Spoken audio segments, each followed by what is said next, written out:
সকলকে নমস্কাৰ আৰু মই আছো এতিয়া মোৰ জোনালী খেন্দুৰিয়ালিৰ নতুন ষ্টুডিঅ' জেডজি মিউজিক ষ্টুডিঅ' আৰু আপোনালোকে দেখিছে চাৰিওফালে অকল গছ বিভিন্ন ধৰণৰ গছ মই ষ্টুডিঅ'টো বনোৱাৰ আগতে গছবিলাক লগাই লৈছোঁ আৰু এই গোটেই বছৰটো আমি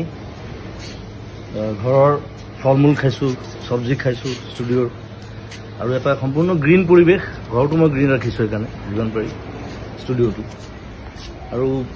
সম্প্ৰতি এটা হুলস্থুলতা চলি আছে গছ কটাক লৈ বিভিন্ন জেগাত দেখিছোঁ ডাঙৰ ডাঙৰ গছ কাটি দিবলগীয়া হৈছে ৰাস্তা বনিছে তাত কিবা বেলেগ বস্তু বনিছে গতিকে আৰু চৰকাৰে কৈছে যে আমি গছ কাটিছোঁ যদিও আমি বিভিন্ন ঠাইত গছ ৰুইছোঁ তাক বেলেঞ্চ কৰিবৰ কাৰণে কিন্তু এতিয়া কিছুমান জেগা আছে যেনে ৰিচেণ্টলি যিটো হুলস্থুল চলি আছে দীঘলী পুখুৰীৰ সেই পুৰণা গছখিনিক লৈ পেলাই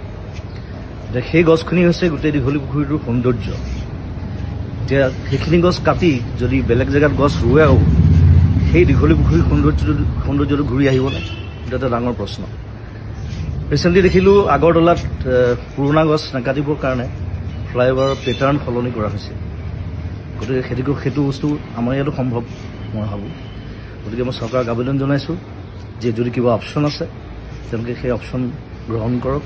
যাতে সেই গছকেইজোপা দীঘলী পুখুৰী আমি বচাব পাৰোঁ সেইটো মোৰ ফালৰ পৰা অনুৰোধ সমগ্ৰ অসমবাসীৰ ফালৰ পৰা অনুৰোধ আৰু ধন্যবাদ জনাইছোঁ সকলোকে আৰু